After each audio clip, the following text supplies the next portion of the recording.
안녕하세요. 루치나 산미과 원장 김창훈입니다. 오늘 드디어 임신여행의 종착지인 임신 40주에 도달했네요. 그동안 같이 임신여행을 함께 떠나온 임신부 여러분께 감사 인사드립니다. 임신 40주는 임신 10개월의 마지막 주이죠. 임신 40주의 마지막 종착역에 도달한 날이 분만 예정일입니다. 그런데 많은 임신부들이 분만 예정일이 아기가 태어나는 날이라 알고 있는 경우가 많은데요. 분만 예정일이란 아기가 태어나는 날이 아니라 임신 주수를 정할 때 기준으로 삼는 날이고, 그리고 이날까지 아기가 태어나야 한다는 기준일입니다. 태아는 임신 38주에 태어난 아기가 통계상 가장 건강하며 유산기 사망률이나 병이 발생하는 이완율이 가장 낮습니다. 이 시기의 태아는 나름 출산에 대비하여 언제든 세상으로 나갈 채비를 차리고 있죠. 태아가 세상에 나오기 위해서는 절대적으로 엄마의 도움이 필요한데요.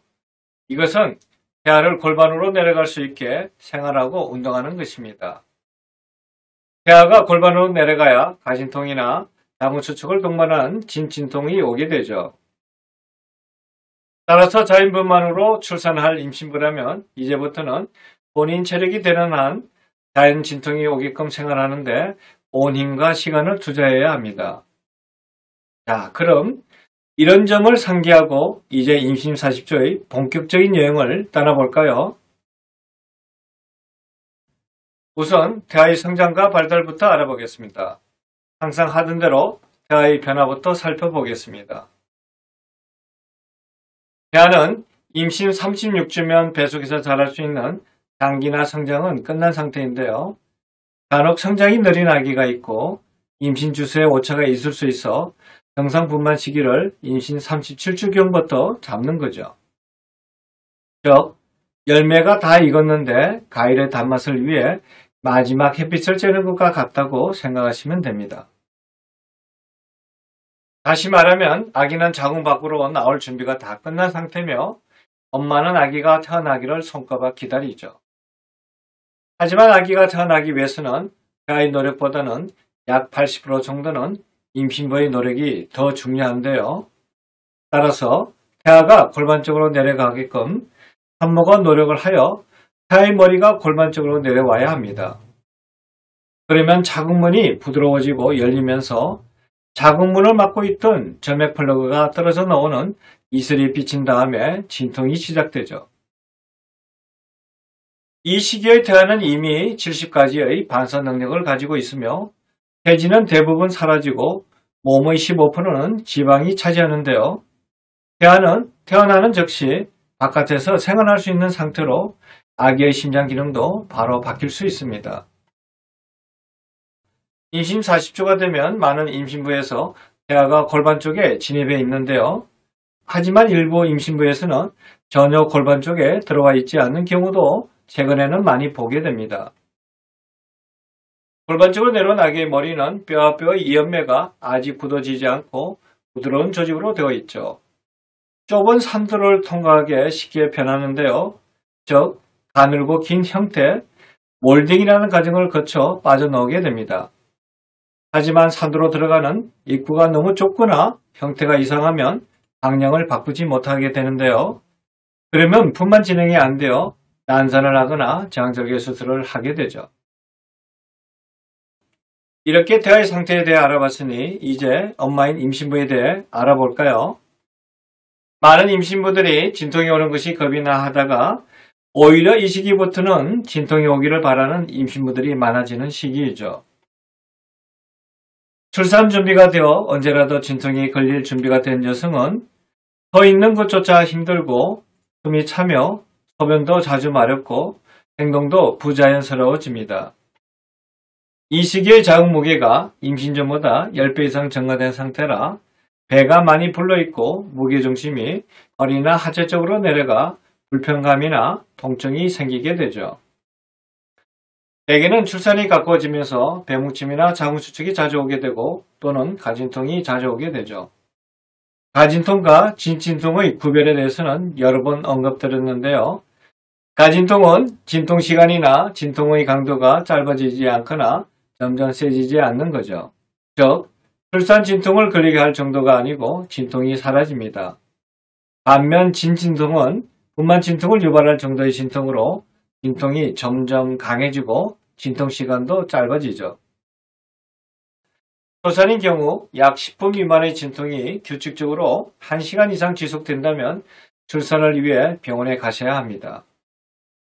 경산인 경우는 자궁문이 열렸다가 진통이 갑자기 오는 경우가 있어 초산보다는 좀 더 진통이 약하더라도 진진통일 수 있는데요. 따라서 경산인 경우는 진통 간격이 15분 미만이면서 진통 강도가 점점 강해지면 병원에 갈 준비를 해야 하죠. 따라서 이제는 가진통이 오거나 배뭉침이 있으면 쉬어야 하는 것이 아니라 오히려 몸을 움직여 진진통이 되도록 해야 합니다. 드디어 바라던 출산 진통인 진진통이 시작되었습니다. 진통이 없이도 양수파수나 유도분만을 해야 하는 경우에는 출산을 하기 위해 분만실이나 분만대기실에 입원하게 되죠. 이렇게 임신부가 겪는 신체 변화에 대해서도 알아봤으니 이제 40주의 임신부가 하면 좋을 건강관리와 생활수칙에 대해 알아보겠습니다. 그럼 하나씩 살펴보겠습니다. 첫째, 분만실에 들어올 사람을 미리 정해둡니다. 분만 진통이 있을 때 남편이 옆에서 적극적으로 도와주어야 하죠. 엄마 아기가 하는 출산이라는 아주 힘든 스포츠 경기를 한다면 아빠는 옆에서 잘할 수 있게 코치 역할을 하는 것이라 생각하시면 됩니다. 그래서 평소에 출산 과정도 임신부와 같이 공부하고 그리고 자연분만을 잘 하도록 운동으로 체력을 키우게 하고 또한 정신적 지주가 되어야 하죠. 따라서 분만 진통을 하는 동안 반드시 남편이 있어야 하지요. 하지만 남편이 부득이하게 없거나 올 수 없는 상황이라면 분만 진통 시 도와줄 친정엄마나 친구를 미리 정해두는 것이 좋습니다. 만약 아무도 없어도 대부분의 병원에서는 간호사가 옆에서 도와주니까 너무 걱정하지 않으셔도 됩니다. 둘째, 병원에 가야 할 진통과 응급사항을 한번 확인합니다. 출산 진통이 왔을 때 병원에 가야 할 시점을 본인이 생각하고 있어야 하는데요. 진진통이 오거나 양수파수가 있거나 출혈 등이 있을 때는 병원에 가야 하겠죠. 그런데 진통이 없어 멀리 나와 있는데 갑자기 진통이 오거나 양수파수가 오면 대개는 당황스러워 하는데요. 이때는 주위 사람에게 택시를 잡아달라고 하든지 아니면 119로 응급차를 불러 본인이 다니는 병원으로 이송을 부탁해야 하죠. 셋째, 10분 미만으로 규칙적이며 강도가 강해지는 진통이 1시간 이상 되면 병원에 전화한 다음 가야 합니다. 초산인 경우 분만 진통이 10분 미만으로 1시간 이상 지속되고 진통이 점점 강해지면서 진통 간격이 짧아지면 병원에 가셔야 하죠. 반면 경산인 경우는 15분 간격으로 진통이 규칙적으로 온다면 병원에 입원할 준비를 해야 합니다. 또한 양수파스가 있어도 입원해야 하죠. 넷째, 폐안전검사를 정기적으로 하며 이는 분만의 시기와 분만 방법을 판단하는 데 이용됩니다. 비수척 검사인 태아안전검사는 자궁 수축과 태아의 심박동을 측정하여 태아의 상태를 파악하는 검사인데요. 임신 36주 이후부터 매주 1주 간격으로 합니다. 임신 36주 이전이라도 조산이나 임신 중두증 등 태아에게 이상 소견이 있거나 의심 소견이 있을 때 하게 되죠. 건강관리와 생활수칙에 대해 살펴봤으니 그럼 마지막으로 이 시기에 해야 할 영양관리에 대해 알아보겠습니다. 첫째, 철분제를 건장 복용량 30mg 이상 복용합니다. 철분제는 철분 요구량이 많아지는 임신 5개월부터 복용을 시작하여 출산 후 2개월까지는 복용해야 합니다. 하지만 철분제는 소화를 방해하고 위장장애와 변비가 심해질 수 있는데요. 따라서 이런 불편함을 없애기 위해서는 비타민C와 함께 복용하면 흡수가 잘 됩니다.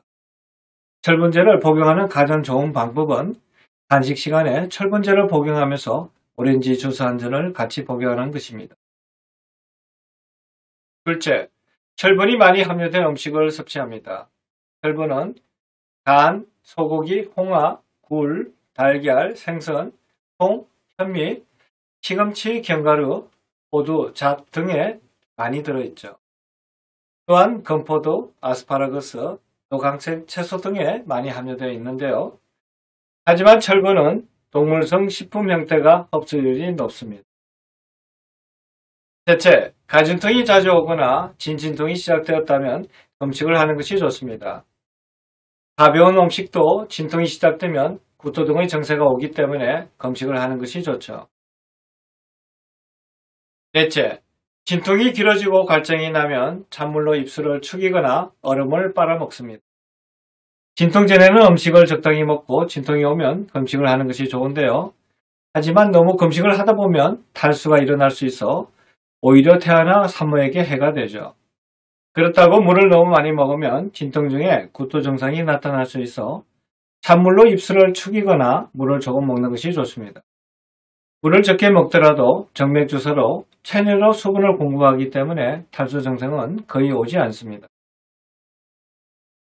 자, 오늘은 이렇게 임신 여행의 종착역인 임신 40주에 대해 알아봤는데 어떠셨나요?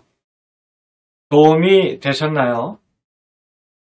이제 40주에는 임신 여정이 시작되어 사랑하는 아기의 탄생을 맞이해야 하는 시기입니다. 그래서 출산에 진통이 오도록 최선을 다해야 하죠. 출산은 엄마의 노력과 고통으로 이루어진다고 생각하는데요.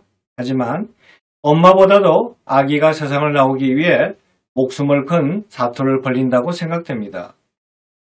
분만 가정은 자궁수축과 엄마의 힘주기에 따라 태아가 골반에 적응하여 방향을 틀면서 여러 과정을 걸쳐 조금씩 힘들게 빠져나오는 과정이죠. 진통이 시작되면서 태아는 엄마의 고통을 줄이고 자기가 잘 빠져나오게 자세를 바꾸며 내려오는데 이를 선회라고 하죠.